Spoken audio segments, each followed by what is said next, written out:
Presiden Perancis Emmanuel Macron mengumumkan sebanyak 26 negara sekutu Ukraina berkomitmen untuk mengerahkan pasukan ke wilayah Ukraina setelah gencatan senjata atau perjanjian damai tercapai. Dalam konferensi pers di Paris, Macron menyebut pasukan itu akan bertindak sebagai pasukan penenang. Mereka tidak ditugaskan untuk berperang melawan Rusia, namun untuk menjamin perdamaian dan memberi pesan strategis bahwa Ukraina tidak ditinggalkan oleh sekutunya. Pasukan ini dapat hadir di darat, laut, atau udara untuk memberikan jaminan keamanan hanya sehari setelah gencatan senjata atau perdamaian dicapai. Le deuxième élément de ces garanties de paix et de sécurité, c'est ce qu'on a appelé les forces de réassurance. En effet, nous avons aujourd'hui 26 pays qui formellement se sont engagés, plusieurs autres encore à clarifier leur position, mais 26 pays qui se sont engagés à déployer comme force de réassurance des troupes en Ukraine ou à être présents sur le sol, en mer ou dans les airs pour apporter cette réassurance au territoire ukrainien et à l'Ukraine le jour d'après le cessez-le-feu ou la paix.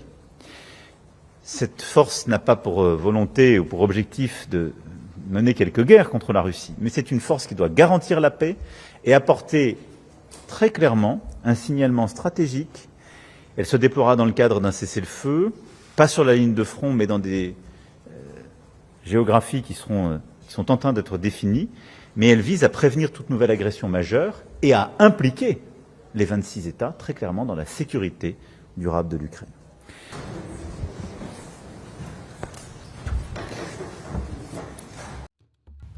Menurut Macron, ini merupakan langkah historis sebab koalisi menunjukkan tekad politik dan militer secara bersama-sama.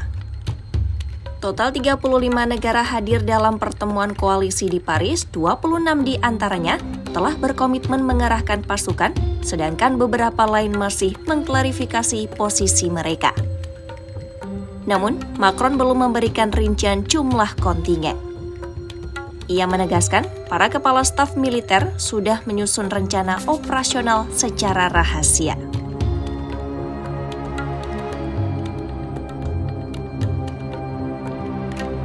Koalisi 35 negara ini dipimpin oleh Macron dan Perdana Menteri Inggris Keir Starmer.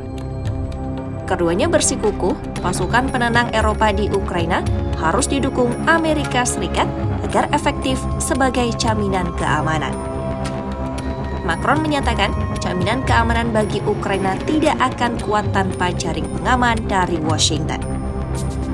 Sementara itu, pada saat yang sama, Presiden Ukraina Volodymyr Zelensky mengadakan pertemuan tertutup dengan utusan khusus AS Steve Witkoff.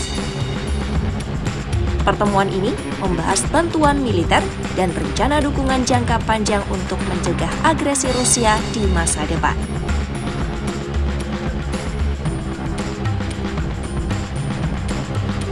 Bagi Ukraina, kehadiran pasukan penenang dan jaminan keamanan dari sekutu adalah syarat penting untuk mengikuti setiap proses gencatan senjata. Namun, Rusia langsung bereaksi keras.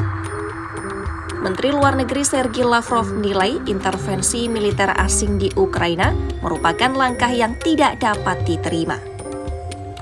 Moskwa menyebut rencana koalisi dapat menggagalkan upaya perdamaian yang sedang diusahakan. Namun, para pemimpin Barat menegaskan pasukan penenang tidak akan berada di garis depan perang. Mereka hanya berfungsi untuk menjaga stabilitas, membantu proses transisi, dan memberi jaminan politik kepada Ukraina. Langkah ini juga menunjukkan semangat baru dari sekutu Barat untuk memberikan jaminan keamanan jangka panjang.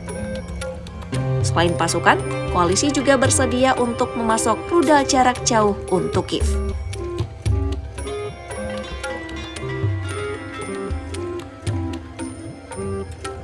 Polandia menyatakan tidak akan mengirim pasukan, namun akan fokus pada aspek logistik dan dukungan teknis.